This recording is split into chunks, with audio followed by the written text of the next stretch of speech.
요셉이 갇혀 있는 감옥에 왕의 술 맡은 관원장과 떡을 맡은 관원장이 끌려왔습니다.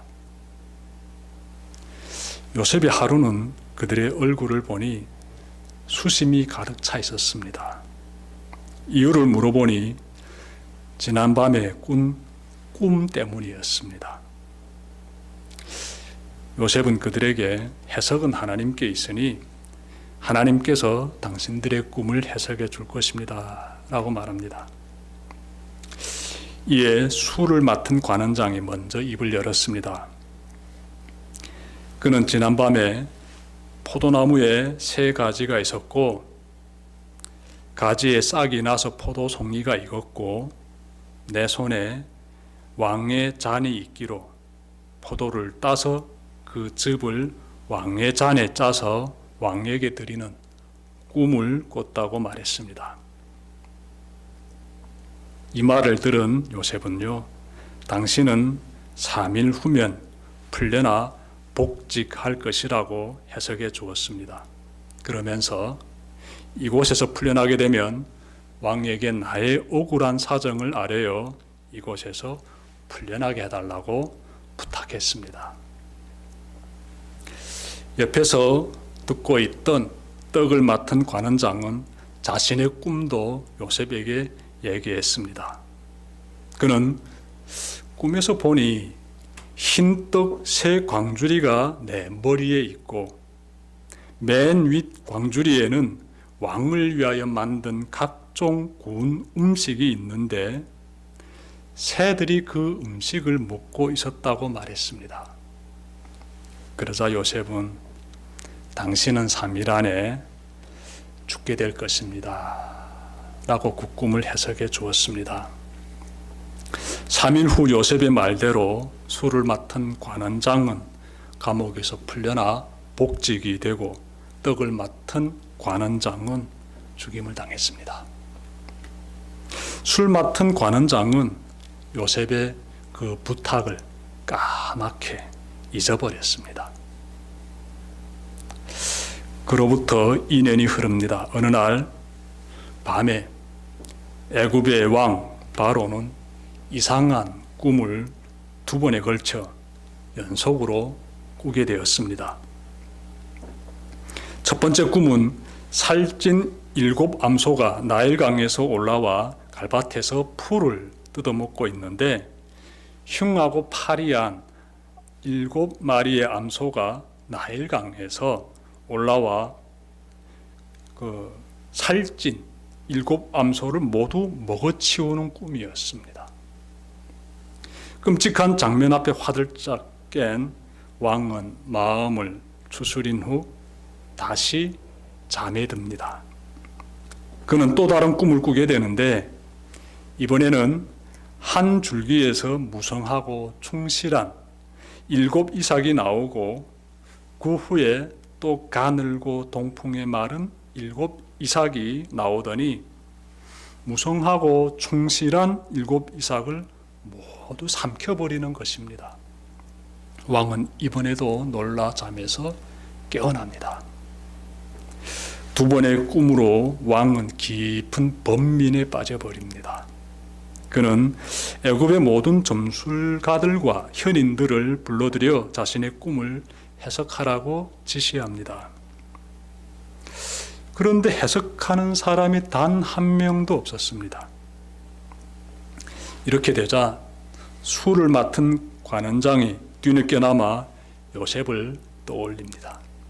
그는 왕에게 나아가 2년 전 자신의 꿈과 떡 맡은 관원장의 꿈을 정확하게 해석해준 요셉에 대해 말해줍니다. 그러자 왕은 즉시 사람을 보내 요셉을 불러들입니다. 이렇게 되어 요셉은 뜻밖에도 왕 앞에 나서게 됩니다.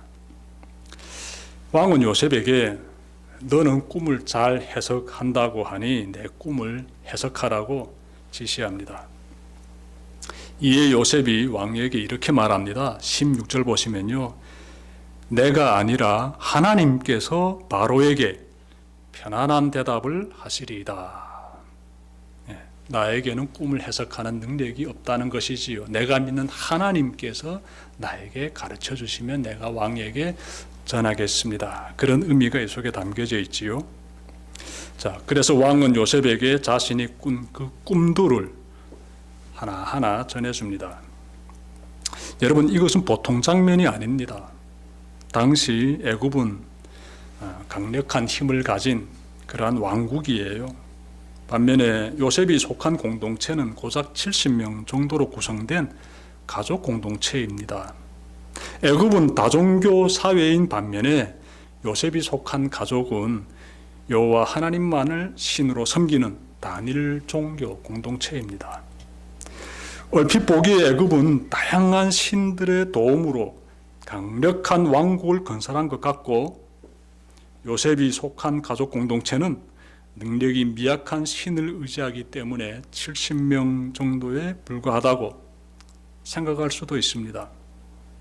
문제는 그처럼 많은 애굽의 신들이 왕의 꿈을 해석하지 못하고 있습니다. 한편 왕 앞에 나선 히브리 청년 요셉은 자신이 믿는 하나님이 왕의 꿈을 해석해 줄 것이라고 담차게 말하고 있습니다. 자, 이 말을 들은 왕의 심기는 아마 불편했을 것 같습니다. 하지만 어쩔 수 없습니다. 물에 빠진 사람이 지푸라기 잡는 심정으로 요셉에게 꿈에 대해 하나하나 말해 주었을 것입니다. 이 청년이 만약 꿈을 해석하면 왕으로서는 큰 번민에서 벗어나게 될 것이고, 그래서 좋은 것이지요. 그가 해석을 하지 못하면 왕을 우롱한 죄로 죽이면 되는 것입니다. 요셉은 자신이 얼마나 위험한 자리에 서 있는지를 피부로 느끼면서 왕의 꿈을 해석해 나갑니다. 오늘 본문의 25절부터 36절에서 그 부분을 기록하고 있습니다. 요셉은 왕의 꿈이 하나님으로부터 온 꿈임을 알게 됩니다. 그리고 그 꿈이 이 나라의 미래와 관련이 있음을 알게 됩니다. 그래서 왕에게 이렇게 말합니다. 하나님이 그가 하실 일을 바로에게 보이심이다. 요셉은 왕이 꿈에서 본 7마리의 소와 7개의 이삭은 앞으로 있을 풍년과 그리고 기근에 관한 예고임을 전합니다. 앞으로 7년간 애굽에 큰 풍년이 찾아올 것이며 이어서 7년 동안 무서운 기근이 닥칠 것임을 알려줍니다. 그는 왕의 꿈을 해석하는 것에 그치지 않았습니다. 풍년과 그리고 기근에 어떻게 대처해야 할지를 하나하나 가르쳐 줍니다. 하나님께서 요셉을 통해서 그 부분에 대해서 말씀하고 계시는 것이지요. 요셉은 왕에게 3가지를 알려줍니다. 첫째로, 장차 임할 풍년과 기근을 대비하기 위해 명철하고 지혜로운 사람을 책임자로 세워야 한다고 말해줍니다. 둘째로, 7년 풍년이 있는 동안 애굽 땅의 5분의 1, 즉 전체 수확의 20%를 국가에서 걷어들여야 한다고 말해줍니다. 셋째로, 곡식을 각 성읍들에 잘 저장할 수 있게 해야 한다고 말해줍니다. 이 모든 말을 들은 왕은 요셉의 해석이 정확함을 깨닫게 됩니다. 하나님께서 애굽의 왕으로 하여금 요셉의 말을 듣고 따르도록 역사하신 것이지요. 그는 이렇게 말합니다. 이와 같이 하나님의 영에 감동된 사람을 우리가 어찌 찾을 수 있으리요. 그는 이렇게 말하면서 요셉을 애굽의 총리로 세우고 장차 다가올 풍년과 기근을 대비하게 합니다. 이제 요셉은 애굽의 노예도 아니고 애굽의 감옥에 갇힌 죄수도 아닙니다. 그는 애굽 왕 다음의 권력을 가진 총리가 되었습니다. 여러분, 파란만장한 인생의 끝에서 애굽의 총리로 우뚝 서 있는 요셉을 보면서 우리는 중요한 깨달음을 얻게 됩니다. 그것은 고난 가운데 하나님이 계신다는 것입니다. 고난 가운데 하나님이 계신다. 이 부분을 우리가 요셉의 인생을 보면서 깊이 깨닫게 됩니다. 요셉이 형들의 시기와 질투로 웅덩이에 던짐을 받고 그리고 노예로 팔리는 그 엄청난 고난 가운데 어느 분이 계셨습니까? 하나님이 함께 하셨죠. 하나님이 요셉과 함께 하셨죠. 하나님이 계셨습니다. 요셉이 보디발의 집에서 억울한 누명을 쓰고 감옥에 갇히는 그 엄청난 고난 가운데, 그 가운데도 역시 하나님이 계셨지요. 하나님이 그와 함께 하셨습니다. 요셉이 노예로 팔려서부터 애굽 왕의 총리가 되기까지 약 13년의 세월이 흐르는 동안 그는 많은 고난을 겪게 되는데 그때마다 늘 하나님께서 그와 함께 하셨습니다. 요셉은 자신의 고난 속에 담긴 하나하나의 이 사건들을 살펴보면서 하나님의 뜻에 대하여서 깨달아가게 됩니다. 그래서 그는요 이렇게 말합니다. 창세기 45장 5절 보게 되면은 하나님이 생명을 구원하시려고 나를 당신들보다 먼저 보내셨나이다. 정말 중요한 말을 하게 되는데 내가 고난 가운데 무엇을 깨닫게 되었는지를 이렇게 말하고 있는 것이에요. 하나님께서 생명을 구원하시기 위해서 나에게 고난을 허락하셨다라는 것을 요셉이 깨달은 것이지요. 여러분, 하나님께서 모든 고난 가운데 함께 하심을 깨닫게 되면 그러면 삶을 어떻게 살아가야 할까요? 고난 가운데 하나님이 함께 하심을 깨닫게 되면 그러면 삶을 어떻게 살아가야 할까요? 요셉을 보니 어떤 상황에서도 하나님을 떠나지 않습니다. 하나님을 떠나지 않아요. 믿음을 버리지 않습니다. 늘 하나님을 의지하면서 하나님과 함께해요. 우리도 마찬가지입니다. 삶이 아무리 어려워도 하나님을 끝까지 믿고 따를 때 그 가운데 계시는, 그 고난 가운데 계시는 하나님을 경험하게 돼요. 여러분이 만약 눈앞에 시련이 두려워서 믿음을 버린다면 고난 가운데 계시는 하나님을 경험할 수가 없습니다. 잘 기억합시다. 저희 부끄러운 이야기를 잠깐 전해드리겠습니다. 저는 신학대학 다닐 때 북한 동아리를 열심히 다녔습니다. 오전 수업이 끝나면 탈북민 신학생과 한국 신학생 10여 명이 동아리방에 모여서 복음 통일을 위해 간절히 기도드리곤 했습니다. 하루는 동아리 멤버들 중에 한 명이 건물 지하에 교회를 개척했다는 그 소식을 들었습니다. 개척한 신학생은 50대 초반의 한국 신학생이었습니다. 과연 그곳에 사람들이 모일까 궁금해서 그분에게 사람들이 찾아옵니까? 하고 질문했습니다. 그분이 웃으면서 잘 찾아오지 않지요. 하지만 사람들을 데려와 예수님에 대하여서 하나하나 가르쳐주고 있습니다. 근데 안타까운 것은 불신자들이 이곳에 와서 예수님을 영접하게 되면 그 다음부터 교회 잘 이렇게 정착하면 참 좋을 텐데 얼마 뒤면 그 중에 많은 사람들이 교회를 떠난대요. 어디로 갑니까? 물어봤더니 환경이 좋은 교회로 떠납니다.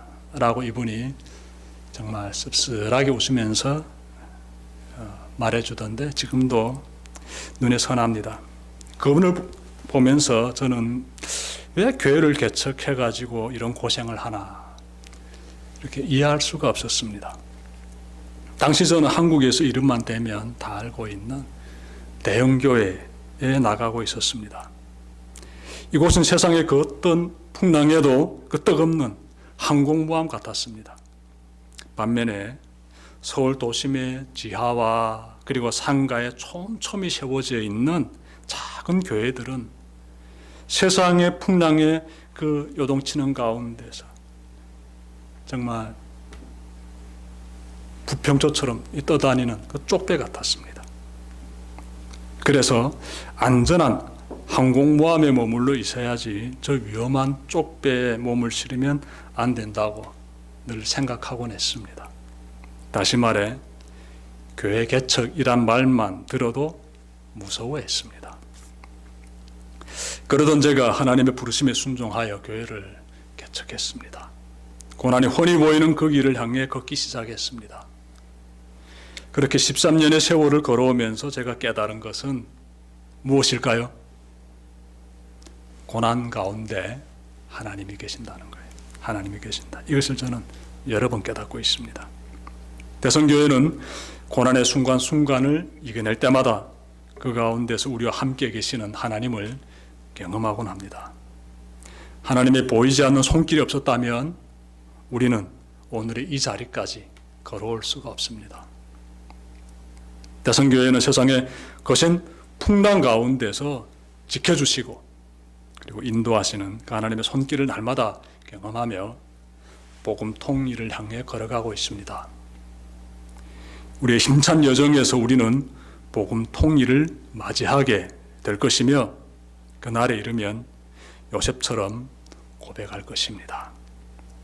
하나님께서 우리를 고난의 길로 인도하신 것은 우리를 통해 당신들에게 생명의 복음을 전하기 위해서입니다. 라고 우리는 고백하게 될 것입니다. 요셉이 애굽의 총리가 되기까지 이 놀라운 이러한 장면을 보면서 우리는 또 다른 깨달음을 얻게 됩니다.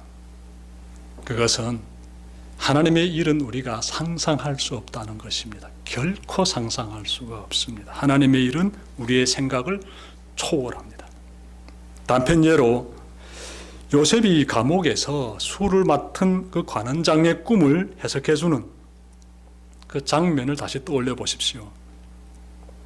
요셉의 말대로 그는 3일 뒤에 감옥에서 풀려나 복직했습니다.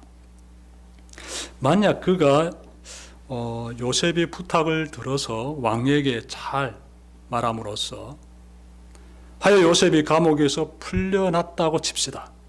그러면 요셉의 인생이 어떻게 흘러갔을까요? 요셉의 남은 인생은 어떻게 흘러갔을까라는 질문이지요. 아마 요셉은 감옥에서 풀려나 자유의 몸이 되어 아버지의 집으로 돌아갔다라는 그 한 문장과 함께 그의 인생에 대한 소개는 끝이 날 것입니다. 다시 말해 애굽의 총리가 되어 많은 사람의 생명을 구한 위대한 역사의 주인공이 되었다라는 이야기는 기록될 수가 없습니다. 요셉이 감옥에 2년 더 머문 뒤에 왕은 꿈을 꾸게 되고 요셉은 그 꿈을 해석함으로써 애굽의 총리가 되었어요. 애굽의 총리. 이러한 과정을 보면서 우리는 다시금 깨닫게 되지요. 참으로 하나님의 일은 우리가 상상할 수 없다. 이것을 우리가 깨닫게 되지요. 참으로 하나님이 하시는 그 모든 일은 신묘막측합니다. 하나님의 일을 우리가 상상할 수 없다는 것은 하나님 말을 의지하며 어려운 세상을 살아가는 사람들에게 큰 힘이 됩니다. 왜냐하면 고난 가운데서 하나님이 나와 함께 하심을 깨닫게 되고 그 고난 가운데서 내일의 소망이 얼마나 아름다운지를 깊이 간직하게 되기 때문이에요. 우리가 품고 있는 내일의 희망이 얼마나 밝고 아름답습니까? 기쁨으로 넘칩니까? 어려운 가운데서도 그 밝은 희망을 생각하게 되면 만족하게 되고 힘이 솟아나게 되지요.